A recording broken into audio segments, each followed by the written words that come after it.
La première histoire que je vais vous présenter sera l'histoire que nous a partagée Caroline.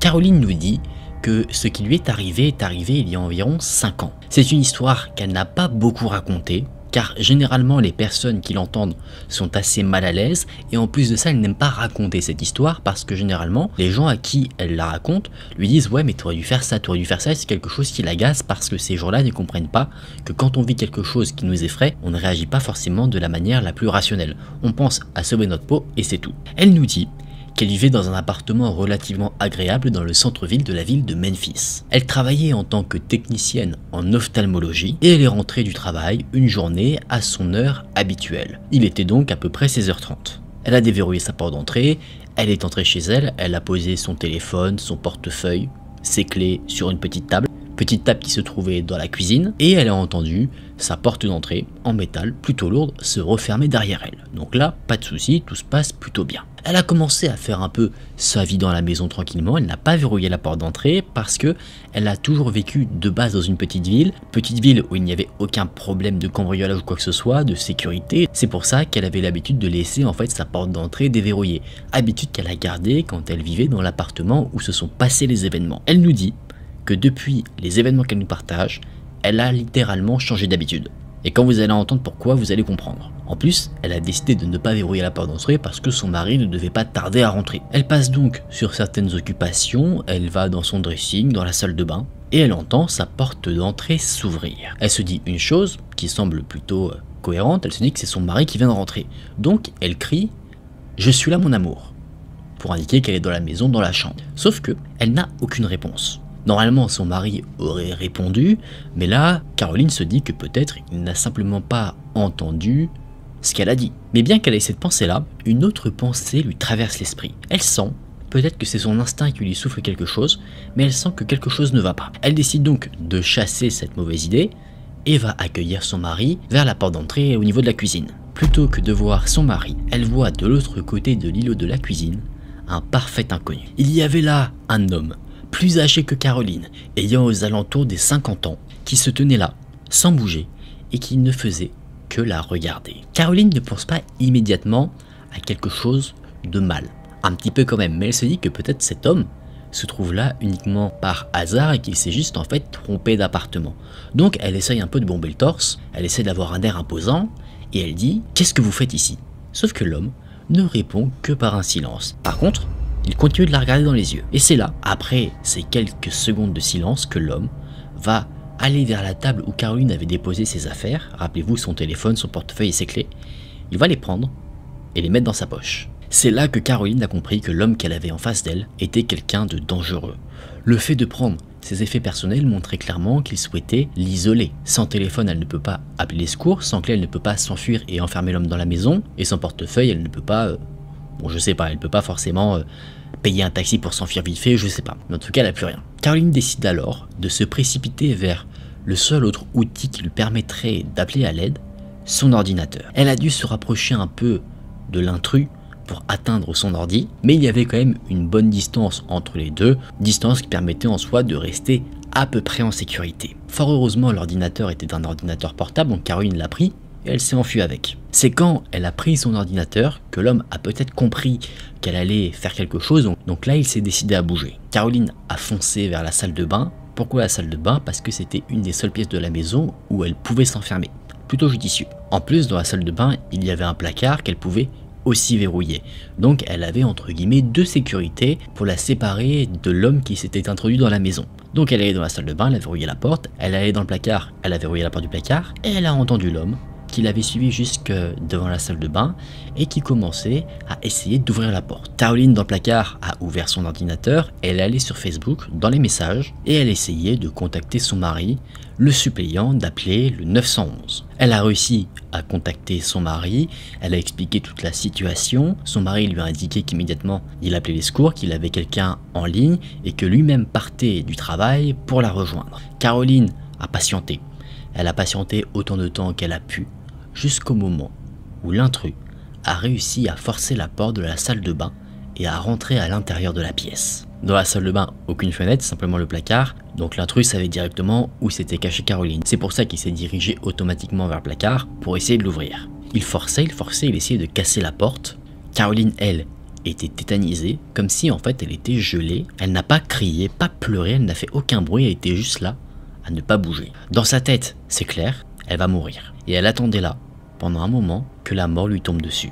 Généralement, les gens à qui elle apparaît cette histoire disent qu'à ce moment-là, elle aurait dû crier, que vivant dans un appartement, les voisins auraient entendu. Enfin, ils ont plein de bonnes idées, mais sur le moment T, je pense que là, vous en conviendrez, c'est pas forcément la première chose à laquelle on pense. On réagit instinctivement et la réaction de Caroline à ce moment-là, c'était d'être tétanisée, d'être gelée, de ne pas bouger. Mais il y a un miracle. Le miracle, c'est que la porte du placard tient étonnamment bien. Tellement bien que l'homme n'arrive pas à la défoncer, alors que la porte d'entrée à la salle de bain, qui était bien plus solide, elle, a cédé. Et Caroline a entendu des bruits de pas précipités se diriger vers son salon. Elle a entendu des tiroirs s'ouvrir, la porte du frigo s'ouvrir également, des bouteilles se briser sur le sol.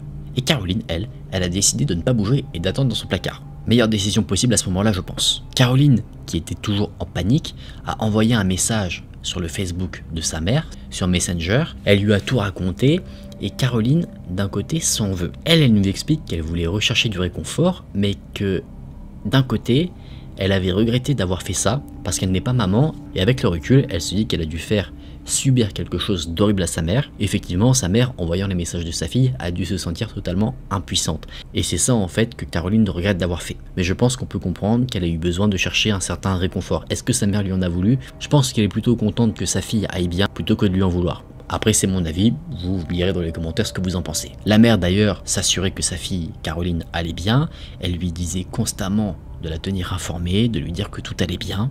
Et Caroline a promis qu'elle allait le faire, mais elle a dit à sa mère qu'elle l'aimait, elle a demandé à sa mère de dire à ses frères qu'elle les aimait, parce que pour Caroline, encore une fois, même si l'intrus semble être sorti de la salle de bain, eh bien allait revenir et mettre fin à sa vie. D'ailleurs, elle n'avait pas vraiment tort. L'intrus est revenu et il a commencé à jouer avec la porte. Il essayait de la défoncer et en fait ce qui s'est passé c'est que quand l'intrus est ressorti de la salle de bain, en fait il allait chercher un outil pour essayer de forcer la porte du placard de la salle de bain. Apparemment cet intrus parlait mais d'une manière incompréhensible et toutes les pensées de Caroline à ce moment-là se bousculent. Elle a accepté le fait qu'elle allait perdre la vie, elle espère juste que la police va arriver avant son mari parce qu'elle pense que l'intrus va mettre fin à ses jours, elle ne veut pas que son mari la voie dans l'état dans lequel l'intrus va la laisser. Elle espère que la police va arriver pour mettre une sorte de drap sur elle pour que son mari ne la voie pas. Et c'est là qu'un nouveau son vient perturber les pensées de Caroline. Ce qu'elle entend, c'est sa porte d'entrée. Elle entend la voix de son mari qui crie son nom et dès qu'elle entend son nom, elle entend des pas précipités se diriger vers le salon. L'intrus essaye de s'enfuir, Caroline à ce moment-là décide de sortir du placard, elle va dans le salon, elle remarque que l'intrus est au sol, le mari est en train de le maintenir contre le sol, et l'intrus lui, parfois marmonne, parfois crie, mais il ne se débat pas réellement. C'est là que la police est arrivée, et Caroline est un peu énervée sur le coup parce que, entre le moment où le mari a appelé la police et le moment où ils sont arrivés, 25 minutes se sont écoulées. Et en 25 minutes, dans ce genre de situation, il peut se passer énormément de choses.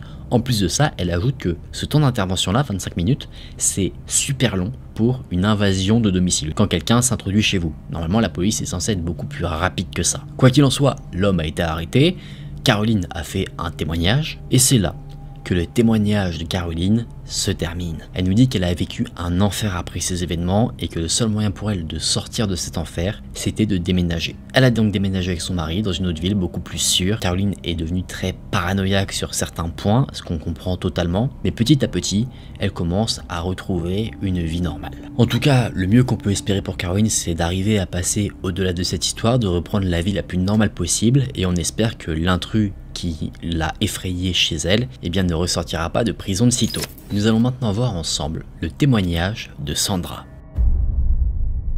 Sandra a à peu près 27 ans et elle nous dit que le témoignage qu'elle souhaite nous partager relate d'événements qui se sont produits il y a entre 9 et 10 ans. Elle était à ce moment-là en terminale, au lycée. Elle vivait dans une grande maison, ses frères et sœurs étaient soit en pensionnat, soit à l'université, et donc dans cette grande maison, il n'y avait que elle et ses parents. Elle nous dit qu'elle est quelqu'un qui a toujours eu un sommeil très léger. Donc elle n'a pas été surprise, une nuit, d'être réveillée, d'avoir regardé l'heure et de voir qu'il était 3h11. Ça lui arrivait de temps en temps de se réveiller de nuit comme ça et de se rendormir. Peut-être qu'à vous-même, ça vous arrive. Et d'ailleurs, vous avez peut-être déjà eu vous-même cette sensation d'une nuit où vous vous levez, il est peut-être genre 2 heures du matin et vous devez vous lever vers 8 heures ou je sais pas quoi. Vous avez en tout cas un truc qui fait que vous devez vous lever et quand vous voyez que vous avez encore beaucoup d'heures où vous pouvez dormir, vous avez un sentiment de joie incroyable. Je crois que ça fait partie des meilleures sensations.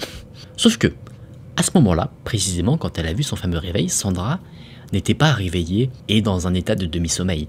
Elle nous dit qu'elle était vraiment pas en forme mais bien réveillée. Elle était donc là, dans son lit, se posant la question de qu'est-ce qui m'a réveillée? Et c'est là qu'elle a entendu des bruits de pas, vraiment très légers, dans son escalier. Ces bruits de pas se dirigeaient jusqu'à la porte de sa chambre. Sandra nous donne un petit peu de contexte. Elle nous dit que son lit était parallèle à la porte, c'est-à-dire que, eh bien, elle était en fait allongée, dos à la porte. Donc elle ne voyait pas sa porte, mais si quelqu'un se trouvait au niveau de sa porte, eh bien lui, il pouvait la voir. Sandra continue d'entendre les fameux bruits et une pensée rationnelle lui vient en tête. Elle se dit que c'est probablement l'un de ses parents. Et c'est là qu'elle entend la poignée de sa porte se tourner, lentement, mais vraiment très lentement. Elle pense que c'est ses parents qui ouvrent la porte doucement pour ne pas la réveiller, sauf que sa porte a un grincement. Et vous savez, une porte qui grince, si vous l'ouvrez lentement, le grincement va durer longtemps. Donc la personne qui ouvre la porte décide de l'ouvrir au début lentement, puis d'un coup pour faire taire le grincement, comme si elle ne voulait pas se faire remarquer. Sandra pense toujours qu'elle a affaire à l'un de ses parents, sauf que ce qui vient chasser cette idée de son esprit, c'est qu'elle entend un cliquetis. Ce cliquetis, c'était le son d'une lampe de poche, quelqu'un qui allumait une lampe de poche. Immédiatement, Sandra est tétanisée, elle a peur, elle a d'un coup très chaud, elle sent qu'elle est en sueur, elle sait qu'il y a quelqu'un dans sa chambre qui n'est ni sa mère ni son père, et cette personne-là étant au niveau de la porte de la chambre, il ne voit pas directement le visage de Sandra, bien qu'ils éclairent la pièce avec la lampe. Donc il ne voit pas qu'elle a les yeux grands ouverts. Sandra nous dit que elle s'est toujours dit que si quelque chose comme ça lui arrivait, eh bien, elle sortirait du lit, elle attraperait les personnes pour les taper, elle créerait toutes ses forces, sauf que là, ce n'est pas du tout ce qui se passe. Ce qu'elle imaginait faire, quand elle se sentait en sécurité et qu'elle pensait à ce genre de situation, ne correspond pas du tout à ce qu'elle fait dans cette situation réelle. Et grâce à la lumière de la lampe, alors je ne saurais pas forcément dire comment, mais en tout cas elle arrive à discerner quelque chose. Elle arrive à discerner qu'il n'y a pas un, mais plusieurs hommes. Ces deux hommes fouillent la chambre, Sandra arrive à voir qu'ils ont des casquettes de baseball, ils avaient de longs manteaux, et au bout de quelques minutes qui ont semblé être très longues, les deux hommes ont quitté la chambre. Elle entendait toujours les bruits de pas, elle entendait les deux hommes fouiller l'étage où elle se trouvait. Sandra décide toujours de ne pas bouger, de faire comme si elle n'était pas là, toujours tétanisée. Ce qu'elle voulait faire, c'était prendre son téléphone pour appeler le téléphone de la maison pour que ça réveille les parents. Peut-être appeler la police, elle a plein d'idées qui se bousculent mais elle n'arrive pas à prendre une décision. Ce qu'elle veut vraiment intérieurement, c'est pleurer toutes les larmes de son corps, mais même ça, elle n'en a pas la force. Elle ne sait pas comment c'est possible, mais elle s'est en quelque sorte évanouie. Elle ne sait pas si c'est le surplus d'adrénaline, la peur, mais elle a fait une sorte de malaise, elle s'est en quelque sorte endormie. Parce que quand elle a réouvert ses yeux, il n'était plus vers 3 heures du matin, il était 3 heures plus tard, 6 heures du matin. Elle a entendu ses parents qui se trouvaient au rez-de-chaussée, donc elle s'est levée immédiatement, elle s'est précipitée pour aller à leur rencontre. Elle leur a demandé pour essayer de se rassurer si l'un d'entre eux était venu dans sa chambre. Les deux parents ont dit la même chose, non. Comprenant qu'il y avait bien des individus étrangers dans sa chambre, Sandra a éclaté en sanglots devant ses parents, elle a expliqué ce qui s'était passé, et les parents, la croyant, ont décidé d'appeler la police. La police est venue, mais malheureusement, ils n'ont pas pu faire grand chose, les hommes étaient déjà partis depuis bien longtemps. Par contre, les parents de Sandra ont dit que eux, quand ils se sont réveillés tranquillement, eh bien ils ont remarqué que tous les accès à l'extérieur étaient grands ouverts. Il y avait également au pied de l'escalier un sac avec des objets dedans, une clé USB vide, une bobine de corde, mais quoi qu'il en soit, les individus qui sont entrés chez Sandra n'ont rien volé, ce qui est assez bizarre. Pourquoi s'infiltrer dans une maison pour ne rien voler, à moins qu'ils aient été perturbés par quelque chose, et quoi, ça, on ne sait pas. Quoi qu'il en soit, Sandra a mis 1 semaine pour pouvoir redormir dans sa chambre, qu'elle considère un peu comme son sanctuaire, hein. Notre chambre, c'est notre cocon à nous, donc comme quelqu'un s'y infiltre sans notre consentement, évidemment, on ne s'y sent plus en sécurité. Donc ça a pris un peu de temps pour qu'elle retrouve ce sentiment de sécurité, de sérénité à l'intérieur. Elle l'a retrouvé finalement, mais maintenant, elle a quand même peur toujours de retrouver des individus dans sa chambre de nuit qui, eux, remarquent qu'elle n'est pas endormie, ou alors qu'ils remarquent qu'elle est bien là, et qu'ils lui fassent du mal.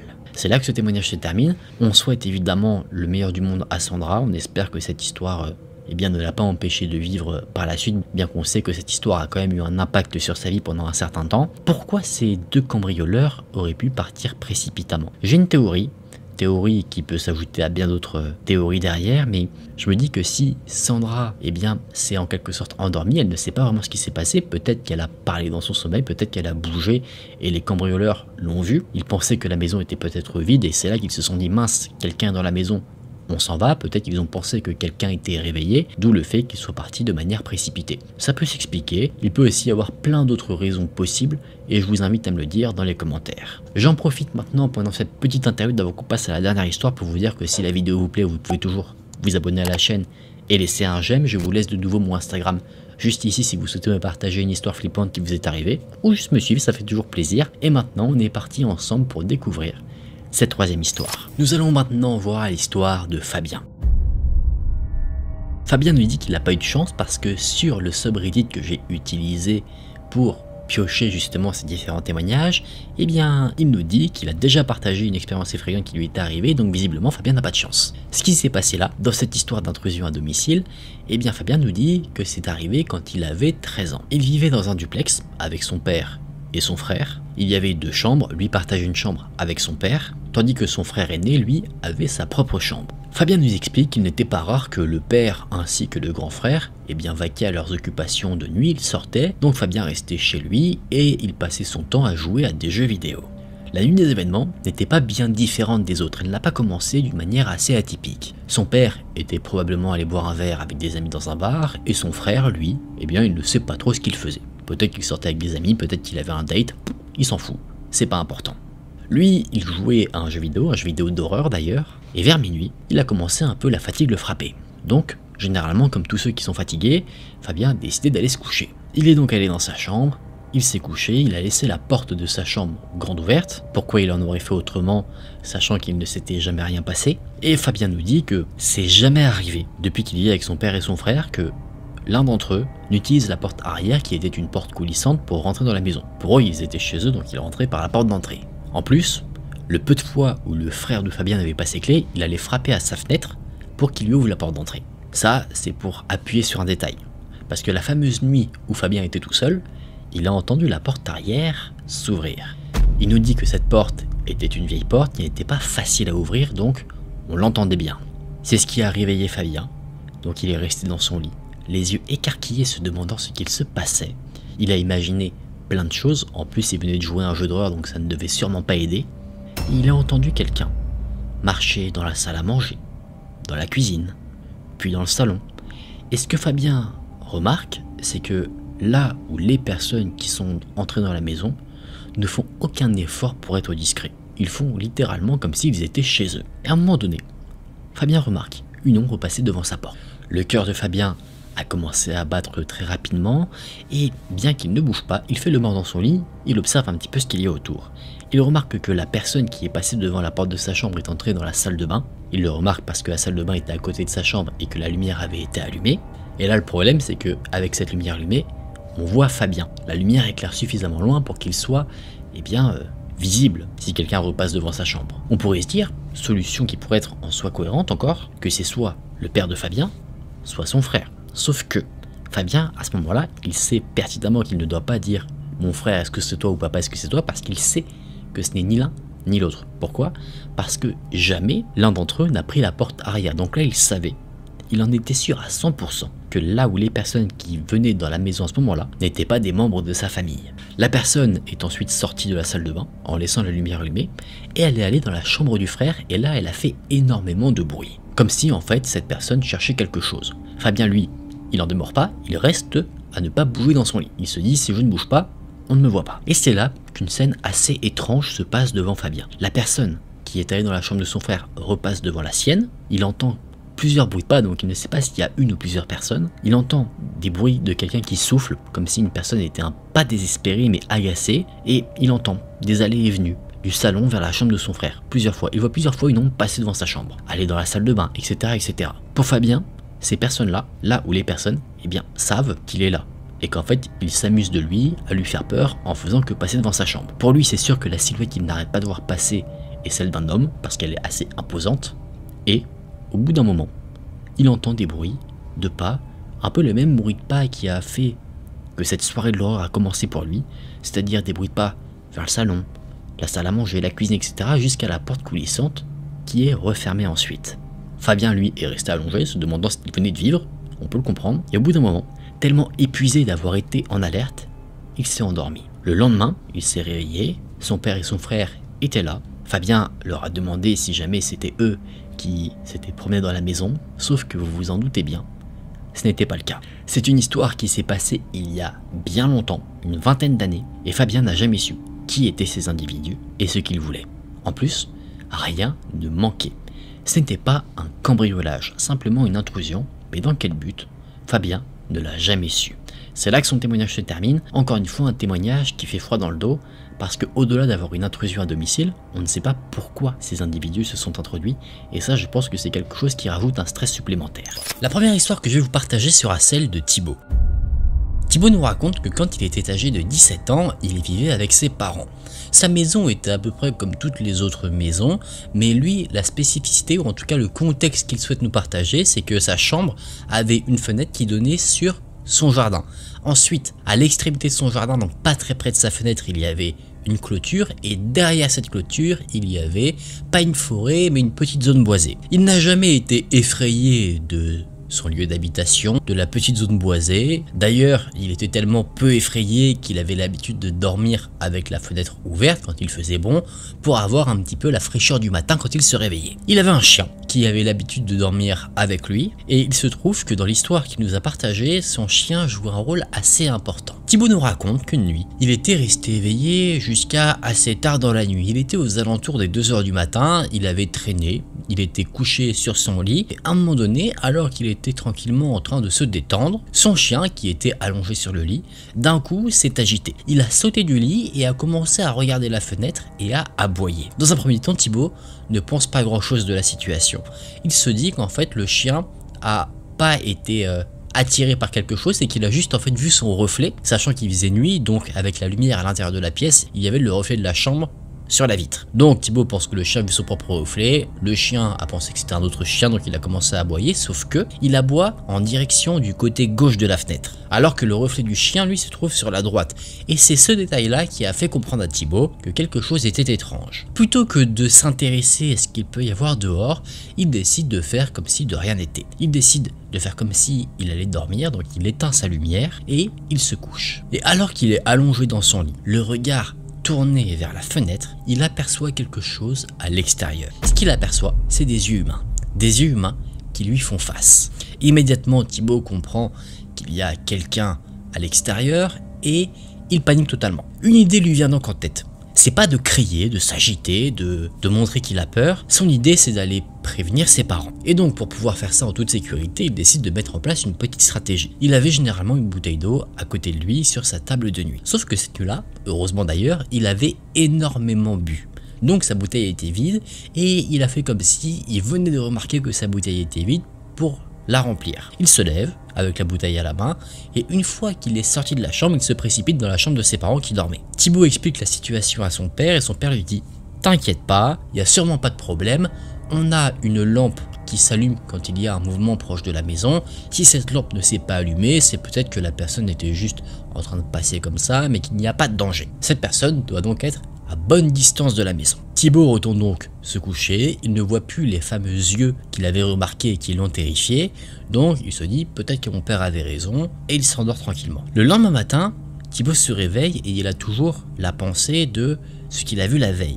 Donc il décide d'aller sortir son chien pour que son chien se dégourdisse aussi un peu les jambes, et il va au niveau de sa propre fenêtre. Il va donc à l'extérieur, là où se trouvait selon lui l'homme qu'il avait vu. Et ce qu'il a remarqué, c'est que il y avait un buisson, normalement, un petit tas d'herbes ou de fleurs juste sous sa fenêtre, et là, ce tas de fleurs était écrasé. Clairement, quelqu'un s'était tenu là. Mais Thibaut se rassure en se disant « Mais non, mon père m'a dit que de toute manière, s'il y avait quelqu'un qui passait, les fameuses lumières se seraient allumées. » Eh bien, peut-être pas. Effectivement, plus tard dans la journée, le père a testé la fameuse lampe qui détectait les mouvements et il se trouve que la lampe avait brûlé, donc il était impossible en fait qu'elle s'allume. Depuis ce jour, Thibaut garde constamment ses volets fermés parce qu'il a toujours cette angoisse que quelqu'un l'observe pendant qu'il dort. Aujourd'hui, Thibaut est âgé de 22 ans, il a pas mal avancé dans la vie. Cette expérience-là est une expérience qui lui est un peu sortie de la tête, ça lui est revenu en tête quand il faisait autre chose, qui lui a réveillé justement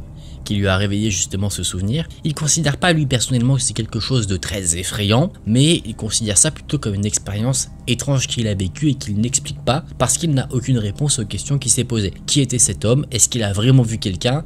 Et s'il y avait effectivement quelqu'un, qu'est-ce qu'il voulait? C'est là que son témoignage se termine et c'est vrai qu'on peut avoir plusieurs questions vis-à-vis de cette histoire. Personnellement, j'ai ma théorie qui est très simpliste, très terre à terre, c'est que cet homme, celui qui se trouvait au niveau de la fenêtre de Thibaut, était probablement un cambrioleur, quelqu'un qui regardait donc s'il y avait de l'activité dans la maison pour s'y infiltrer. Je pense que c'est quelque chose comme ça. Après, libre à vous en commentaire de me dire ce que vous pensez. Je pense pas qu'on a affaire à quelqu'un qui avait spécifiquement visé Thibaut ou sa famille. Après, on ne connaît pas tous les détails peut-être dans l'histoire. Ça peut aussi changer totalement de théorie si on a d'autres infos. Mais en tout cas, avec ce qu'on a là, ce qui reste présenté dans l'histoire, je pense qu'on a affaire à un repérage pour du cambriolage.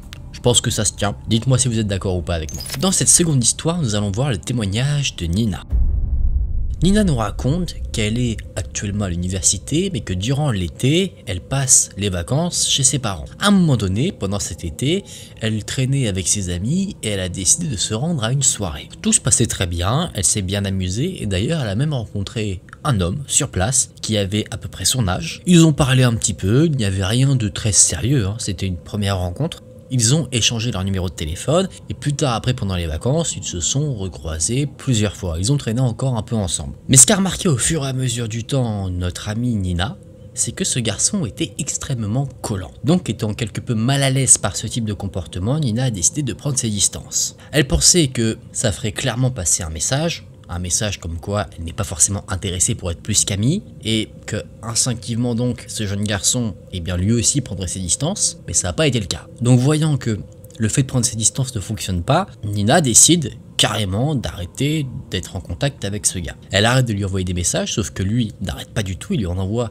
plus d'une centaine, et au fur et à mesure du temps, les messages envoyés deviennent de plus en plus agressifs. Et là, quand je vous raconte ça, c'est pas quelque chose qui se passe sur un mois, ça se passe sur seulement 2 semaines. Finalement, Nina a décidé de lui répondre pour le calmer un peu, c'est ce qu'elle lui a dit, elle lui dit « Oh, mon grand, calme-toi », et apparemment, ça a marché. Pendant quelques temps, le jeune homme était moins agressif. Nina et ce garçon se sont appelés, et pendant cet appel téléphonique, pour dire les choses concrètement, le gars a dit qu'il était amoureux de Nina, que c'était la meilleure chose qui lui soit arrivée dans la vie, qu'il n'arrêtait pas de penser à elle, et pour Nina, c'est trop, ça va trop vite. Ça fait 2 semaines à peine qu'ils se connaissent, c'est pas possible. Il y a un truc qui cloche. Nina essaie de calmer ses ardeurs, elle lui dit que pour elle c'est pas forcément la même chose, qu'en plus elle n'est pas là où elle vit actuellement tout le temps, elle n'y est que pour l'été, qu'après elle retourne à l'université, donc à part peut-être une petite aventure, une petite amourette d'été, elle recherche rien de plus. Et ça a été un déclencheur pour le mec. Il est passé d'homme amoureux à homme en colère. Il a commencé à insulter de tous les noms, chose à ne pas faire messieurs, si vous voulez séduire une femme.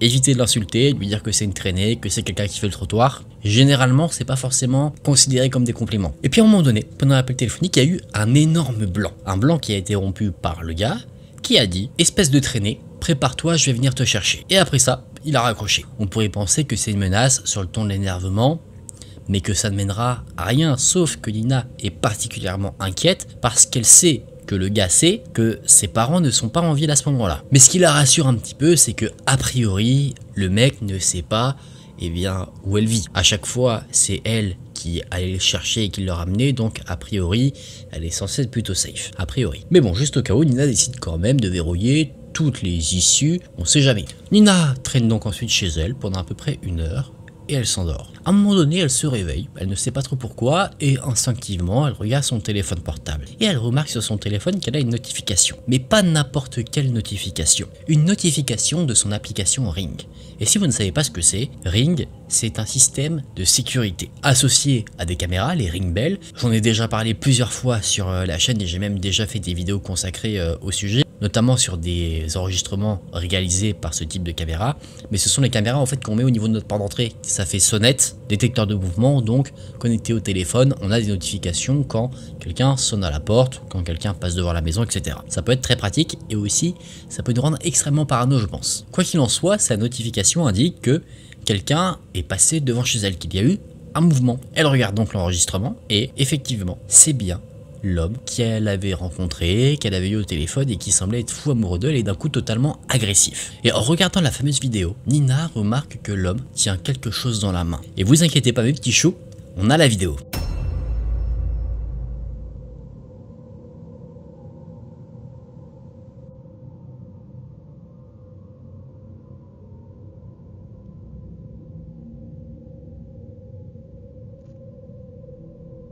Oui, vous avez bien vu, le gars est venu chez Nina avec une arme à feu. Encore une fois, messieurs, pour séduire une femme, je vous ai expliqué que l'insulter, ça ne marche pas. Venir chez elle avec une arme à feu, ça bosse, c'est faux. Je pense que si quelqu'un fait ça, il va faire un aller sans retour vers la prison. Bon, dans l'histoire, Nina n'a rien eu, l'homme n'a fait que passer et est reparti. Fort heureusement d'ailleurs. C'est quelque chose qui l'a énormément fait stresser de se dire que le mec était là quand elle dormait, qu'elle était sans défense. Si jamais elle était réveillée et qu'elle avait ouvert la porte, peut-être que le pire se serait passé. Et des questions lui sont venues en tête après ces événements. C'est comment en fait ce gars, sachant qu'il ne connaissait pas son adresse, a pu venir. Elle a finalement eu des réponses à ces questions et les réponses sont en fait plutôt simples. À partir de son numéro de téléphone, sachant que c'était le père de Nina qui payait les factures, eh bien on tombait sur son nom à lui et donc à son adresse. C'est tout. C'est aussi simple que ça. Quoi qu'il en soit, cette histoire a donné quelques leçons, malgré elle, à Nina. Maintenant, elle ne donne plus son numéro de téléphone à n'importe qui, elle ne le donne qu'à des personnes en qui elle a confiance. Et encore aujourd'hui,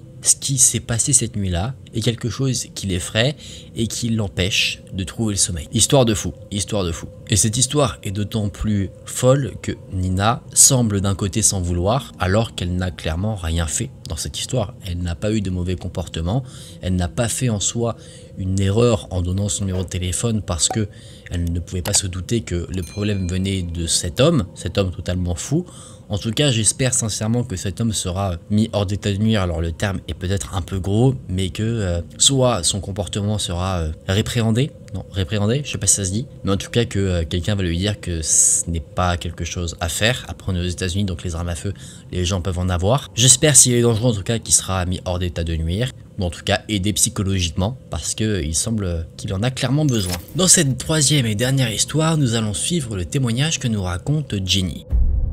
Ginny nous dit qu'elle a avec son mari Jim une entreprise qui vend des antiquités. Leur boutique se trouve dans un bâtiment assez étrange de ce qu'elle nous dit, où il y a à l'intérieur d'autres boutiques. Il y a 5 étages et dans les boutiques présentes également, il y a un restaurant. Elle nous dit que les événements qu'elle nous partage se déroulent à Halloween, un lundi, donc étant invité à un dîner entre amis, le couple a fermé boutique un peu plus tôt vers 17 h. Ils sont allés donc à leur dîner et assez tôt, vers 18 h 30, ils ont reçu un appel d'une entreprise de sécurité. En gros, pour vous expliquer rapidement, dans la boutique il y avait un système de sécurité et quand ce système était déclenché, ça appelait pas directement les propriétaires, donc Ginny et Jim, ça appelait l'entreprise de sécurité qui appelait à ce moment-là Ginny et Jim pour leur notifier qu'il y avait quelque chose. Tout de suite, étant assez inquiets, Ginny et Jim se sont dit qu'ils allaient se rendre sur place pour voir ce qu'il en est. Sur le trajet, ils se sont posé quelques questions. Ils se sont dit que ce n'était peut-être pas un cambriolage parce que l'appel a eu lieu à 18 h 30 et pour eux c'était bien trop tôt pour réaliser un cambriolage. Effectivement, généralement, en tout cas de ce qu'on peut en penser, les cambriolages ça se fait plutôt de nuit, plus après minuit que avant 20 h déjà. Ils ont donc pensé plutôt à un animal, un oiseau, un rat, mais ça les surprenait parce qu'ils n'avaient jamais eu de problème de rat, donc ils se sont dit on verra bien ce que c'est.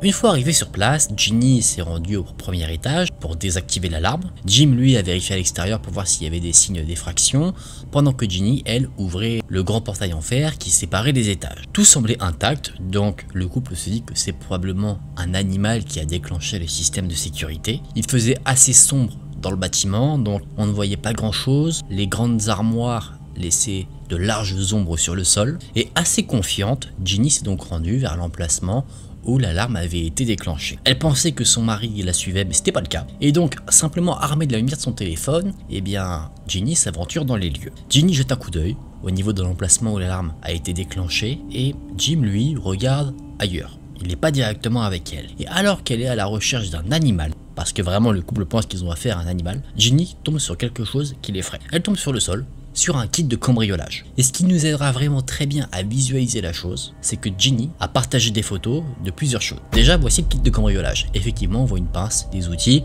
donc le petit attirail parfait. La découverte de tout cela donne une pensée sinistre à Ginny. Elle se dit qu'il n'y a aucun signe d'effraction, donc la personne qui a laissé ces objets ici est probablement toujours là. Et donc, caché dans la pénombre, peut-être même en train de surveiller Ginny. En chuchotant, Ginny appelle son mari, Jim, sauf qu'il ne l'entend pas. Évidemment, elle ne pouvait pas crier, elle ne voulait pas alerter le cambrioleur qu'elle était au courant de sa présence. En plus de ça, elle a peur, donc sa voix est un peu cassée. Étant totalement figée et étant restée sur place un petit moment, Jim a eu l'intelligence de se poser la question, mais elle fait quoi ma femme? Donc il allait la rejoindre et il l'a vue, tétanisée, donc il n'a pas compris pourquoi.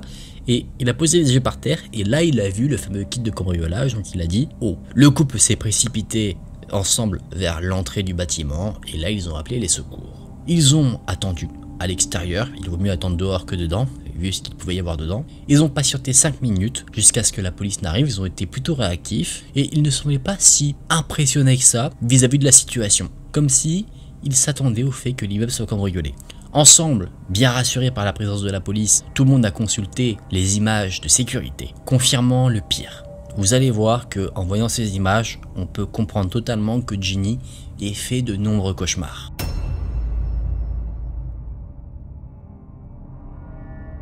Et ça m'a donné la chair de poule aussi quand je l'ai vu la première fois. Mais le plus incroyablement glauque dans cette histoire, c'est que il n'y a eu aucun signe d'effraction. Et les images de sécurité ont confirmé le pire, c'est que cet homme s'est infiltré alors que le magasin était encore ouvert. Sur les images, on le voit attendre et regarder Ginny ainsi que les employés fermer le magasin et ensuite, une fois que tout le monde est parti, sortir de sa cachette pour faire son cambriolage. Il y a, alors on n'a pas la vidéo directement, mais un moment très flippant, c'est que l'homme en fait a construit cette fameuse tenue qu'on voit, cette tenue flippante, à partir d'objets présents dans le magasin. C'est pas quelque chose qu'il a porté directement en rentrant dedans. Il l'a construit de ses petites mains en s'aidant d'objets divers et variés qu'il trouvait et il a regardé la caméra, a mis le masque et est resté là à la regarder pendant quelques instants. Il savait qu'il était filmé et il s'en fichait. Il a fait des allées et venues dans le magasin, il se déplaçait d'une manière assez vive, comme s'il faisait du parcours.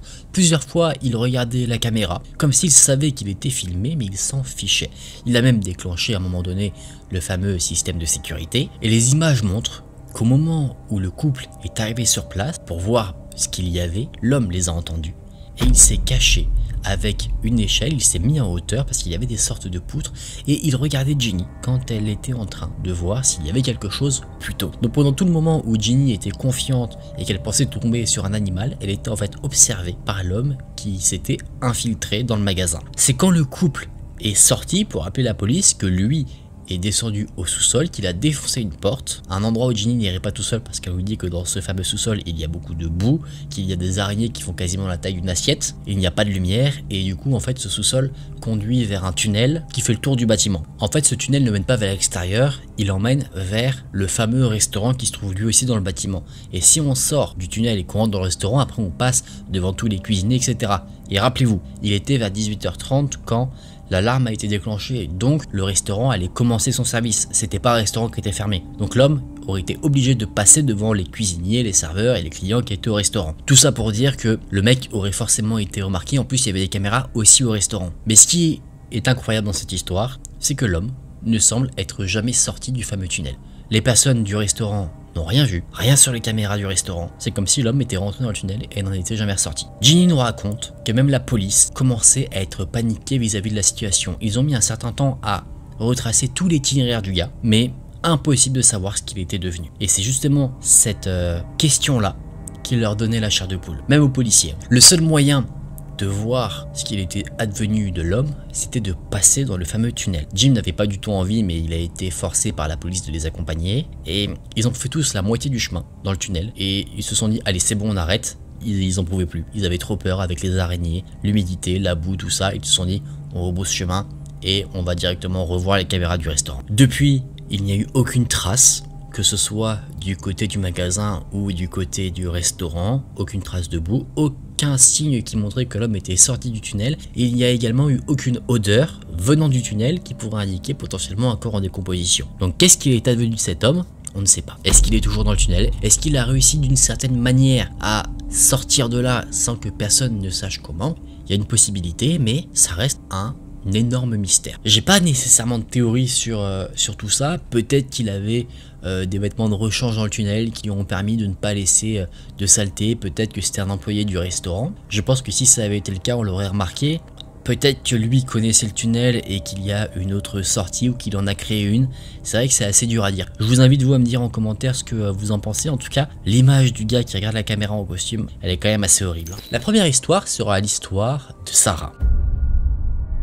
Alors c'est pas Sarah qui a raconté directement son histoire, c'est l'un de ses amis qui l'a partagé sur Reddit pour mettre en garde un petit peu les différentes personnes qui peuvent utiliser des applications de rencontre. Sarah avait matché avec un jeune homme sur Tinder et après avoir un petit peu discuté sur l'application, les deux jeunes gens ont décidé de se rencontrer en vrai. En même temps, c'est le but au bout d'un moment, si jamais ça match évidemment.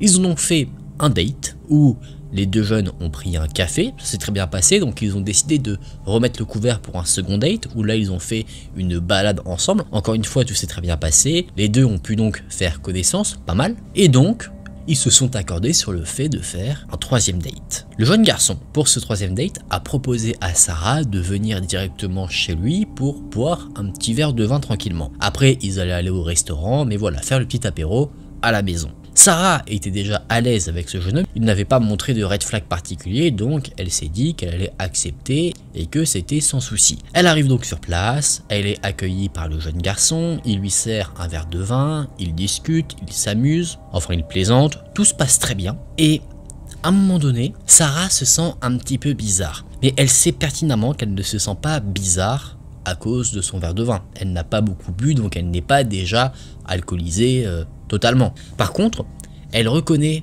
les sensations qu'elle ressent. Il faut savoir que malheureusement, Sarah a déjà connu d'autres mauvaises expériences. Par exemple, en soirée, on lui a déjà mis un cachet dans son verre, vous voyez probablement de quoi je veux parler, une pilule que les gens très mal intentionnés utilisent, qu'ils placent dans le verre de certaines filles pour ensuite abuser d'elles. Sarah en avait déjà consommé, évidemment contre son gré, on ne sait pas s'il lui était arrivé quelque chose derrière, mais en tout cas, si on revient dans l'histoire qu'on a ici, elle ressent les mêmes effets que quand elle avait ingéré cette fameuse pilule. Donc elle comprend tout de suite ce qui est en train de se passer. Elle comprend que son date, la personne en qui elle commençait à avoir confiance, la droguer et qu'il avait probablement l'intention de lui faire du mal. Comprenez par là qu'il avait l'intention d'abuser d'elle. Elle décide donc de mettre en place une stratégie parce qu'elle sait qu'il faut qu'elle soit très rapide. Elle décide de faire comme si tout allait bien et elle prévient son date qu'elle doit aller aux toilettes. Elle s'y rend donc et là, elle s'enferme à l'intérieur. Comme ça au moins elle est en sécurité. Et une fois à l'intérieur, elle prend son téléphone portable et elle appelle la police pour dire qu'elle a été droguée. Elle donne l'adresse de la personne pour que la police intervienne. Peu de temps après l'appel, Sarah s'évanouit. Quand elle se réveille, la police est là. Elle est toujours dans les vapes sous l'effet de la substance qu'on lui a fait ingérer. Et elle se souvient avoir été transportée par les policiers et elle remarque, quand elle ouvre un petit peu les yeux, que la police lui met un sac sur la tête pour l'escorter à l'extérieur. Elle est ramenée chez elle et quelques jours plus tard, elle est recontactée par la police pour pouvoir témoigner. Elle se rend donc au commissariat, elle parle avec les policiers et elle pose quelques questions. Elle demande si la police lui a effectivement mis un sac sur la tête ou alors est-ce que c'était simplement le fait qu'elle a été trop dans les vapes, qu'elle a imaginé la chose. La police répond que oui, ils ont effectivement bien camouflé sa vision pour qu'elle ne soit pas horrifiée d'une chose. C'est qu'apparemment, son date avait préparé plein de choses sordides dans le salon. Il pensait que Sarah allait revenir des toilettes et il comptait l'agresser dès sa sortie. Elle ne sait pas ce que l'homme avait préparé, la police n'a pas voulu lui dire parce que, selon eux, clairement, c'est quelque chose qui l'aurait traumatisé. Donc pour sa santé mentale, pour son bien-être, ils préfèrent garder le secret plutôt que de lui dire les choses. On peut le comprendre. Quoi qu'il en soit, le fait qu'ils ne veulent pas en parler, ça montre clairement que l'homme avait prévu quelque chose, quoi on ne sait pas, mais quoi qu'il en soit, des événements horribles vis-à-vis de Sarah. C'est là que le témoignage de Sarah s'arrête. On est très heureux que ça se soit bien terminé finalement pour elle, parce qu'elle aurait clairement pu vivre une soirée totalement affreuse. Qu'est-ce qui aurait pu se passer? Alors, je vais pas spéculer sur diverses théories, ça aurait pu aller de l'abus jusqu'au meurtre de quelqu'un, à la torture, ce genre de choses. En tout cas, le fait que Sarah ait réussi à agir ici, je pense que ça a protégé énormément de filles, parce que cet homme, après avoir fait subir ce qu'il comptait faire subir à Sarah, eh bien il aurait probablement récidivé avec d'autres personnes de l'application. Nous allons maintenant voir le témoignage de quelqu'un que nous allons appeler Jessica. Jessica avait matché sur l'application Tinder avec un jeune homme, ils ont un peu parlé et ils se sont accordés sur le fait de se voir. Généralement le vendredi soir, le soir, mais plutôt tôt dans la soirée. Tout le monde sort un petit peu, donc si on veut aller à des endroits précis qui sont pas mal fréquentés, parfois il vaut mieux réserver. C'est ce que suggère donc Jessica à son date, elle dit ok pour vendredi soir tôt, mais du coup, si on veut aller manger quelque part, il vaudrait mieux réserver. En plus de ça, Jessica nous informe qu'elle vit dans une grande ville, donc dans les grandes villes, c'est d'autant plus compliqué. Parfois il faut même réserver plusieurs jours à l'avance, et ça, surtout dans les lieux prisés. Pour être sûr que la réservation se passe bien, Jessica a proposé d'elle-même réserver l'endroit où ils vont passer leur date. Son date lui a dit non, je m'en occupe, et donc ils se sont dit ok, on fait comme ça. Le jour J, Jessica retrouve la personne qu'elle doit rencontrer près d'une gare et il a proposé de commander un taxi via une application pour les emmener là où ils doivent passer la soirée. Sauf que l'homme semble avoir un peu de mal non pas à utiliser son téléphone mais à utiliser l'application pour commander le taxi. Jessica, très bienveillante, a proposé de l'aider, sauf que le mec a répondu en criant « Ne touche pas à mon téléphone !» Et évidemment tout de suite ça jette un froid. Le taxi arrive et dans le taxi, l'homme a un comportement très bizarre. Il se trouve que l'homme commence à parler très mal en espagnol au chauffeur. C'est comme si en fait quelqu'un qui ne parle pas du tout espagnol se rend en Espagne et essaye de se faire comprendre dans la langue là-bas sans vraiment y arriver. Le chauffeur lui essaye de le corriger un petit peu sur son vocabulaire. Bon, on va pas passer par quatre chemins, en gros le mec a un comportement super raciste. Évidemment, gros red flag pour Jessica. Le couple arrive au restaurant et une fois arrivé au restaurant, nouvelle surprise. Le mec n'a pas fait de réservation. Ça montre encore une fois le sérieux de la personne. Jessica, elle est clairement saoulée, mais elle essaye de garder la tête haute, de rester positive. Elle dit t'inquiète pas, on va aller voir ailleurs, on va essayer de trouver quelque chose. Elle essaye un peu de créer de la conversation en disant ah bah le vendredi soir hein, c'est compliqué, etc. Sans pour autant accuser le mec ou l'accabler de quoi que ce soit. Hein. Et le gars répond, toujours en criant ouais je sais, j'ai ruiné le rendez-vous. Bon pour Jessica, à ce moment-là, en voyant le comportement du gars, elle se dit ça va être un aller sans retour. C'est-à-dire qu'elle va voir le mec, elle va rentrer chez elle et elle ne va plus le rappeler du tout. Mais elle décide quand même de continuer de passer la soirée avec lui, quand même un petit peu nerveuse, et finalement les deux trouvent un restaurant où s'installer, un restaurant de sushi. Ayant eu un peu de mal à trouver, Jessica, elle a faim de fou, et le gars commence à dire tu sais, moi je gagne pas très bien ma vie, et puis en plus ici ça a l'air d'être assez cher. Jessica elle dit t'inquiète pas, elle ce qu'elle veut c'est manger parce qu'elle meurt de faim, payer s'il faut payer, et partir. Le repas se passe, je veux pas dire qu'il se passe bien parce que c'est pas forcément le cas, Jessica a juste envie de se barrer, et vient le moment de l'addition. Elle propose de payer, mais le mec lui répond que non, il va s'en charger, il veut être gentleman, mais gentleman qu'à 10%, dans le sens où il va payer, mais il prend l'addition et il lui montre bien le montant pour lui dire t'as vu, c'est cher et c'est moi qui paye. Personnellement, je prends ça comme t'as vu le prix, tu vas me devoir quelque chose. Maintenant Jessica est prête à partir, elle a juste envie d'entrer chez elle et d'oublier cette soirée horrible, et le gars lui dit attends viens on va prendre une bière. Donc elle se dit allez une bière et j'entre. Ils prennent donc une bière ensemble et le gars commence à beaucoup parler d'un sujet. Il commence à dire des choses en disant tu sais les trajets en taxi aussi tard ça va coûter très cher, et en fait il veut revenir quelque part. Là où il veut revenir c'est qu'en gros il veut que Jessica aille dormir chez lui. Pourquoi? On sait très bien vis-à-vis du comportement juste avant. Je pense que c'est un mec dans sa tête, il se dit je paye le resto comme ça, elle va passer la nuit chez moi et il va se passer des trucs. En mode elle va devoir me rembourser d'une manière ce que j'ai payé, alors que ce n'est pas du tout à faire, ce n'est pas du tout... alors que la vie ne marche pas du tout comme ça, mais il y en a qui le pensent. Et Jessica lui dit non j'ai un chien, faut que je rentre chez moi.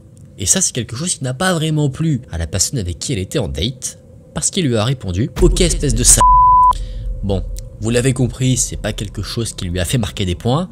Jessica est rentrée chez elle et elle n'a plus, évidemment, jamais donné de nouvelles à cet individu. Elle l'a bloqué, finito, on n'en parle plus. Jessica, avec le recul, ne sait pas si elle s'est trouvée en danger avec cet homme, mais quoi qu'il en soit, elle garde un très mauvais souvenir de la soirée qu'elle a passée et vis-à-vis du comportement qu'il a pu avoir, eh bien elle est heureuse de ne jamais être restée seule avec lui. À chaque fois, ils étaient dans un lieu public.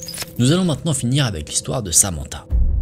Samantha nous raconte, comme pour les autres histoires, qu'elle a matché avec quelqu'un sur Tinder. Ce qu'elle nous dit, c'est que généralement, avec ses dates, elle était toujours assez précautionneuse. C'est-à-dire qu'elle envoyait toujours l'adresse de là où elle se rendait à ses colocataires, elle avait toujours le partage de sa localisation qui était active. Comme ça, si jamais il y avait un problème, on pouvait la retrouver plutôt facilement, normalement. Et donc, avec la personne avec qui elle avait matché, elle avait pas mal discuté. C'était un garçon qui disait adorer son chien et lui a proposé à un moment donné de l'inviter pour qu'ils puissent ensemble se rencontrer et aussi promener le chien. Ça peut être une idée de date intéressante. Samantha a accepté. Après, il faut savoir qu'ils parlaient déjà depuis quelques jours et elle s'est donc retrouvée devant une immense maison. Il y avait un bateau juste devant et quand Samantha est arrivée, il lui a dit de se garer à côté du bateau. La place pour sa voiture était assez limitée, on n'entrait pas dans la voiture facilement, vous savez, il fallait un peu faire des manipulations, sortir, se coller à la voiture, fermer la porte pour pouvoir passer, etc. Ceux qui se sont garés dans des parkings où les voitures sont très serrées, vous voyez de quoi je parle. Au début, Samantha n'en a rien pensé, mais avec le recul, elle se dit qu'en fait, il lui a dit de se garer comme ça pour éviter que si jamais elle s'enfuit, elle puisse s'enfuir trop rapidement. J'ai vu pas mal d'histoires d'horreur, des histoires de stalkers, des personnes qui se font poursuivre, etc. Et j'ai jamais vu cette stratégie-là être utilisée. Et en vrai, si tu veux empêcher quelqu'un de fuir, c'est vrai que c'est pas idiot. C'est un truc où tu peux te dire maintenant qu'on le sait, tiens, je me méfierai à l'avenir dans ce genre de situation. Bon, sans pour autant rentrer dans la parano évidemment. Sauf que, dans la situation de Samantha, c'est pas un truc qui est super inquiétant parce que elle ne vit pas très loin en fait de la maison du gars. Donc elle pourrait, s'il le fallait, s'enfuir à pied et arriver à rentrer chez elle. Elle n'était pas 1 heure de route, elle était à peu près peut-être 15 minutes. Bon, premier red flag dans la situation, c'était pas justement ce truc de garer la voiture, c'était que le mec, du coup, recevait un date chez lui et il a accueilli Samantha en caleçon. Chose que Samantha remarque, évidemment, ça se voit quand quelqu'un t'attend en caleçon et elle ne sait pas vraiment pourquoi, mais elle est quand même rentrée dans la maison. Et à l'intérieur de la maison, nouvelle surprise, il n'y a quasiment aucun meuble. Il devait y avoir simplement 2 canapés et c'est tout. Elle parle un peu du coup avec son date, elle est un peu mal à l'aise vis-à-vis de tout ce qu'elle a pu remarquer, le fait que le mec soit en caleçon plus le fait que la maison soit sans meubles. Et la conversation est très chelou. Il commence à lui faire, entre guillemets, une séance de psy où il dit « Ouais, toi, j'ai remarqué que tu avais une faible estime de toi, c'est probablement dû à une enfance traumatisante, etc. etc. » Donc le type de conversation que t'as pas forcément au premier date. Et pendant la conversation, Samantha se dit quelque chose, elle se dit mais il est où le chien? Et alors qu'elle se pose cette question, ses pensées sont interrompues par des questions posées par son date. Il n'arrête pas de lui demander si quelqu'un l'attend. Il lui dit quelqu'un t'attend ce soir? T'as des trucs à faire après? Est-ce que t'as dit à des amis où t'allais? Là ça commence à devenir assez flippant. C'est le cas pour Samantha, donc elle commence à serrer ses clés de voiture en mettant en gros la clé entre ses doigts comme ça. Si elle met un coup de poing, elle met un coup de poing avec la clé et ça peut faire très mal. C'est ce qu'elle fait quand elle est sur des parkings de nuit, quand elle se sent pas en sécurité, et là elle le fait parce que dans cette situation-là, elle ne se sent clairement pas en sécurité. Les questions de l'homme deviennent de plus en plus étranges. Il commence à lui demander quel est son groupe sanguin, d'où vient la famille de Samantha, avec qui elle vit. Et finalement, Samantha pose l'ultime question. Elle lui dit « Mais il est où ton chien ?» Et là, plutôt que de répondre, le mec sourit et continue sa conversation tout seul.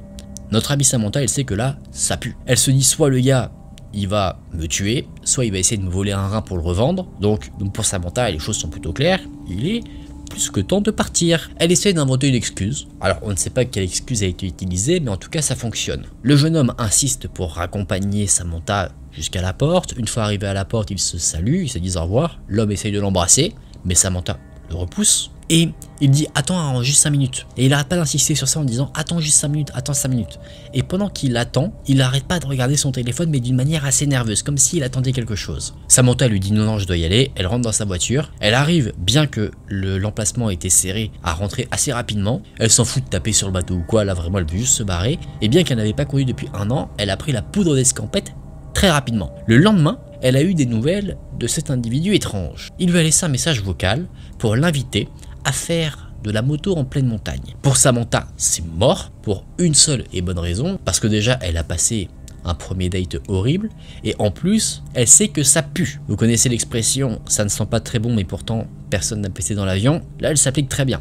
Parce que dans la montagne, qu'est-ce qu'il y a? Ou plutôt, qu'est-ce qu'il n'y a pas? Du réseau. C'est éloigné de tout le monde, on peut avoir du mal à capter la 4G, la 5G, et même un réseau mobile, donc elle serait livrée totalement à cet individu qui, de par son comportement, semblait avoir des intentions très cheloues vis-à-vis de Samantha. Mais quelque chose de surprenant s'est passé 2 semaines après le message vocal. Samantha a remarqué qu'il y avait 5 voitures de police devant la maison qu'elle avait du coup visitée en compagnie de l'homme. Elle ne se souvient pas avoir vu le gars, mais quoi qu'il en soit, elle n'a plus jamais revu d'activité autour de la maison. Elle n'a jamais voulu se renseigner sur ce qui a pu se passer, chercher des articles de presse ou quoi que ce soit, parce que elle préfère préserver sa santé mentale et être dans l'ignorance, plutôt que se dire à chaque fois, mon Dieu, voilà ce qui aurait pu se passer si jamais par exemple j'étais allé en montagne pour faire le fameux week-end moto, ou si jamais elle était restée les fameuses 5 minutes de plus. C'est là que le témoignage de Samantha s'arrête. Bon, déjà vu qu'il ne s'est rien passé, c'est difficile là de spéculer.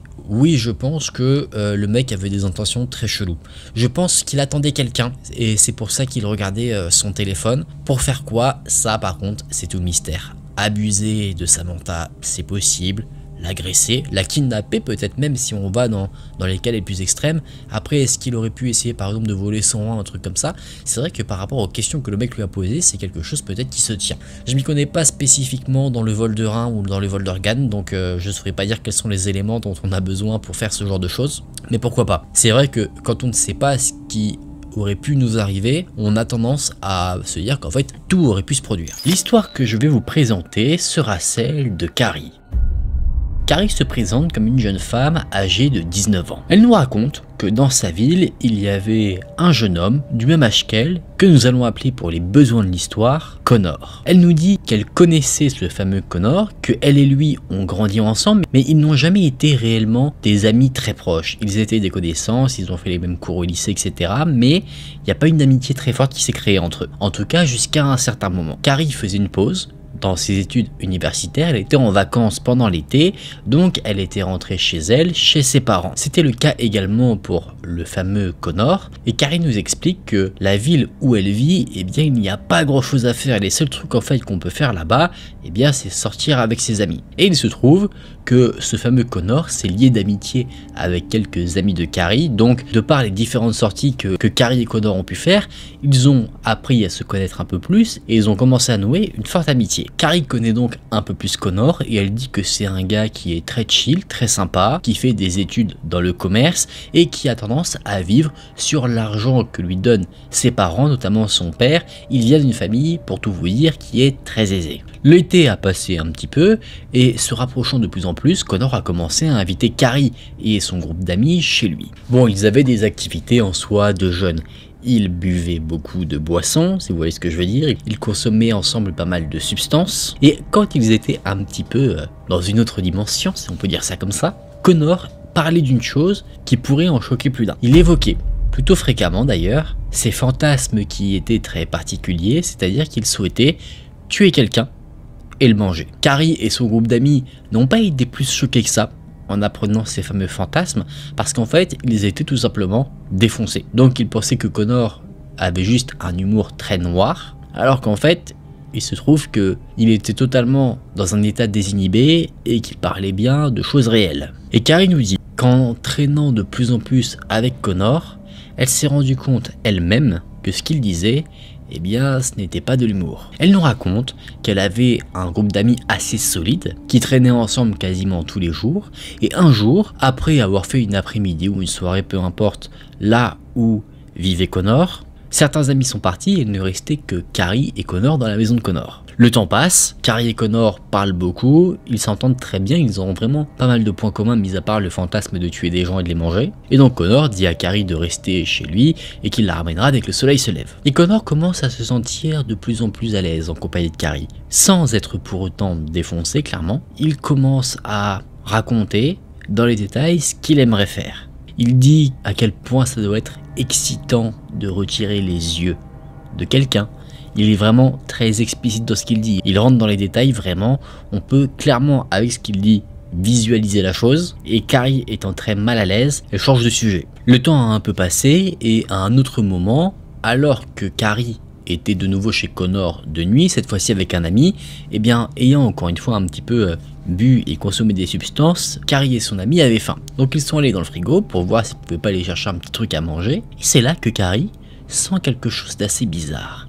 Elle sent une pression très lourde au niveau de son cou. Carrie baisse un peu les yeux pour voir ce que c'est, et elle ne voit ni plus ni moins qu'un couteau. Connor, en fait, s'était faufilé derrière Carrie avec un couteau pour lui placer sur la gorge. La situation est assez cocasse dans le sens où tout le monde est très loin. Ils ont tous abusé de la boisson et des substances, donc personne ne prend la situation qui se passe ici comme une situation de dramatique, alors que c'est quand même extrêmement glauque. J'espère pas que vous avez un ami qui s'amuse à faire ce genre de choses, et je pense pas que vous en avez parce que sinon ce ne serait plus un ami à partir du moment où il met ta vie en danger. Donc tout le monde, à part Connor, commence à rigoler. Connor lui a un regard très sérieux, comme si en fait il était déterminé à trancher la gorge de Carrie, mais personne s'en rend compte parce que tout le monde est clairement défoncé. Comme quoi il ne faut jamais consommer de substances parce que ça peut clairement biaiser notre jugement. On peut transformer une situation qui est vraiment dangereuse en une situation humoristique alors que ce n'est pas du tout le cas. Carrie joue un peu la comédie, elle fait des sortes de cris, pas des cris en mode elle a peur, mais elle essaye de rentrer dans le jeu de Connor parce qu'elle pense que Connor joue à un jeu, et Connor lui, il répond à cela en appuyant encore plus fort avec le couteau. Et là Carrie a eu énormément de chance, c'est que le couteau était émoussé, c'est-à-dire qu'il ne tranchait pas, mais s'il avait été beaucoup mieux aiguisé, sachant que le couteau était un gros couteau de cuisine, eh bien Carrie ne serait plus là pour raconter son histoire. C'est quand Carrie a commencé à tousser à cause de la pression que là Connor a retiré le couteau. Tout le monde décide d'oublier la situation, très étonnamment, tout le monde prend ça en fait pour une vaste blague. La nuit continue et Connor propose de ramener l'ami qui était avec Carrie et Carrie. N'ayant pas d'argent et pas de véhicule, les deux amis acceptent et donc tout le monde part pour rentrer tranquillement chacun chez soi. Sauf que ça ne s'arrête pas là, la nuit va encore réserver quelques surprises. À un moment donné, Connor est à un feu rouge et il demande à l'ami de Carrie de sortir du véhicule. La raison est toute simple, c'est qu'il dit avoir vu quelque chose cogner la voiture, donc il lui demande de sortir pour voir s'il n'y a pas un problème ou du dégât. Bon, Carrie et l'ami n'ont pas du tout remarqué quelque chose qui avait tapé, mais ils se disent ok, peut-être qu'on n'a juste rien vu. Donc l'ami sort, rien à signaler, et quand il essaye de rentrer de nouveau dans la voiture, impossible. Connor avait verrouillé les portières. L'ami se dit mais qu'est-ce qu'il fait? Il toque à la vitre, pas de réponse. Et plutôt que d'ouvrir les portes, Connor recule un petit peu. Avec son véhicule, il fait une petite marche arrière pour rouler sur le pied de la personne qui était restée dehors. Donc là, l'ami a mal, en même temps il se fait écraser le pied par un pneu de voiture. L'ami ne pense pas que Connor a fait ça pour faire exprès, donc il dit mec, tu me roules sur le pied, avance, avance. Il commence un petit peu à paniquer parce qu'il a mal. Et Connor, lui, il rit de manière hystérique. La situation, ça lui fait taper des barres. Là, le feu passe au vert. Connor, lui, ne bouge pas, il continue d'être mort de rire. Et il y avait quelques voitures autour, pas beaucoup, parce qu'il était très tard dans la nuit ou très tôt le matin, vers 4-5 heures. Donc les voitures ont klaxonné, elles commençaient à passer sur le côté, voyant que lui ne bougeait pas. Et c'est là, voyant que, eh bien, peut-être il pourrait causer un accident, que Connor a enlevé le véhicule du pied de son ami et l'a laissé rentrer. Le pote est rentré et tout le monde a pris la route. Sauf que Connor, qui conduisait de base plutôt prudemment, enfin normalement, a commencé à conduire comme un fou. C'est-à-dire qu'il a mis en danger tout le monde, grillé des stops, grillé des feux rouges, sans aucune raison. Mais fort heureusement, tout le monde a pu rentrer sain et sauf, il n'y a pas eu d'accident qui a été créé. Bon, à ce moment-là, on peut se dire, mais pourquoi Carrie est restée avec ce Connor? C'est une bonne question. Elle-même ne l'explique pas vraiment. En fait, elle met ça sur le fait que tout le monde avait probablement abusé de boissons et de substances, donc elle se dit qu'en fait, elle le pardonnait par rapport à ça, qu'elle mettait le comportement étrange de Connor sur le fait qu'il n'était pas dans son état normal. On avance encore un peu dans le temps, le groupe d'amis va à une soirée, et ensuite Connor et Carrie prennent la voiture pour aller à une after party. Sauf que sur le chemin, l'after party est annulée, donc Connor fait la proposition à Carrie d'aller chez lui, de faire comme ils ont l'habitude de faire, se mettre un film, boire, consommer des substances, ce genre de choses. Il était encore assez tôt dans la nuit, donc Carrie n'était pas vraiment fatiguée, alors elle a accepté l'invitation. Ils arrivent à bon port, au domicile de Connor, les parents n'étaient pas là, Carrie s'installe dans le sous-sol, là où il y avait la télé, etc., etc. Et le jeune garçon dit qu'il va aller faire cuire des pâtes. Il revient, les amis mangent, Carrie qui avait faim a quasiment mangé toutes les pâtes, Connor lui en a très peu mangé, voire pas du tout. Et dès que ils se sont mis devant le film, Carrie a commencé à se sentir assez mal. Elle l'a dit à Connor, et Connor a dit que c'était probablement parce qu'elle avait trop bu. Pour Carrie, c'est impossible car elle n'a vraiment quasiment pas bu à la fameuse soirée qu'il y avait eu juste avant. Et en plus, entre le moment où elle se sent mal et le moment où elle a pris son dernier verre, il y avait une intervalle de 3 heures. Donc ça collait pas. En plus, elle connaissait ses limites, c'est-à-dire qu'elle savait quand s'arrêter pour ne pas avoir la nausée ou ne pas vomir. C'est pour dire, ça fait des années qu'elle n'a pas vomi ou juste été mal à cause de boissons alcoolisées. Le temps continue un petit peu, et plus le temps passe, plus Carrie se sent mal. Donc vraiment n'étant pas bien, Carrie demande à Connor de la ramener chez elle pour qu'elle se repose. Elle pense en fait tomber malade, sauf que Connor il lui dit non. Non, je suis chez moi, je suis bien, j'ai pas envie de sortir. Pour Carrie, c'est pas forcément un problème. Elle se dit ouais, je comprends. Mais ce qui l'interpelle un peu, c'est que c'est la première fois que Connor refuse de la ramener. Donc ça la marque. Et c'est là que Carrie a un mauvais pressentiment. Elle se sent pas bien en plus, donc elle sait que s'il se passe quelque chose, elle sera pas en pleine possession de ses moyens pour réagir correctement, donc elle dit à Connor qu'elle va juste aller prendre l'air un petit peu dehors. Et cette fois-ci, à l'inverse des autres fois, elle avait de l'argent sur elle. Donc ce qu'elle a fait une fois qu'elle était arrivée dehors pour prendre l'air, c'est qu'elle a appelé un taxi. Et dans le taxi, alors qu'elle était en train d'être ramenée chez elle, Carrie a vomi par la fenêtre sur le trajet. Tellement elle avait mal à l'estomac. Elle a réussi à rentrer chez elle, à rentrer à bon port. Elle s'est couchée immédiatement, mais elle n'a pas trouvé le sommeil parce qu'elle avait vraiment affreusement mal au ventre. Et alors qu'elle est en train clairement de souffrir dans son lit, Carrie repense à plein de choses par rapport à Connor. Notamment au fait que Connor voulait tuer quelqu'un et le manger. Mais pas n'importe qui. Lui, son gros fantasme, c'était de vouloir manger la cuisse d'une fille parce qu'il considérait que c'était probablement extrêmement juteux. Et il insistait bien sur le point qu'il voulait manger une fille et pas un homme. Depuis ces événements, Carrie a gardé ses distances avec Connor parce qu'elle a une idée en tête qu'elle ne peut pas confirmer, mais elle se dit en fait, Connor a essayé le soir où il a fait des pâtes de l'empoisonner. Ça c'est vraiment pour elle une théorie folle parce qu'elle a côtoyé ce jeune garçon.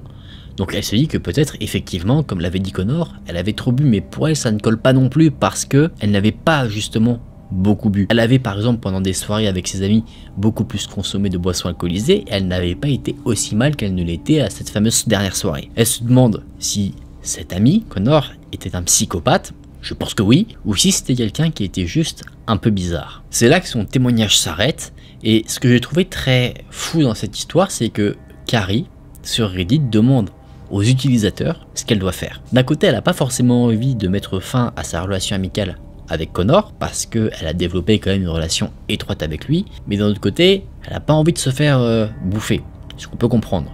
Donc en gros, ce qu'elle demande comme conseil aux utilisateurs de Reddit, c'est est-ce qu'elle doit couper les ponts ou pas. Je pense qu'il y a beaucoup de red flags vis-à-vis de cette histoire qui montre que oui, elle devrait plutôt s'éloigner un petit peu et prendre ses distances au vu du comportement de ce fameux Connor, même si ce n'est pas quelqu'un qui est cannibale, qui souhaite la manger ou quoi, on voit que c'est quand même quelqu'un qui peut avoir un comportement assez dangereux. Je pense notamment à ce qui s'est passé quand il avait ramené Carrie et son ami. Les utilisateurs de Reddit, eux, sont plutôt unanimes sur la question, hein. Pour eux, c'est simple, et peut-être que pour vous aussi, ce sera la voix de la raison qu'il faut écouter, mais il faut arrêter de côtoyer ce jeune garçon, ce fameux Connor. Parce que si on récapitule vite fait les choses, il a quand même simulé le fait de trancher la gorge de Carrie, il a failli créer des accidents de voiture, plusieurs, il a, on va pas dire torturé, mais il s'est amusé à faire mal à l'ami de Carrie en roulant sur son pied, et il l'a potentiellement empoisonné. Ça, on ne sait pas trop, il n'y a pas de preuve. Beaucoup reprochent à Carrie, même si je pense que l'amitié peut parfois nous aveugler,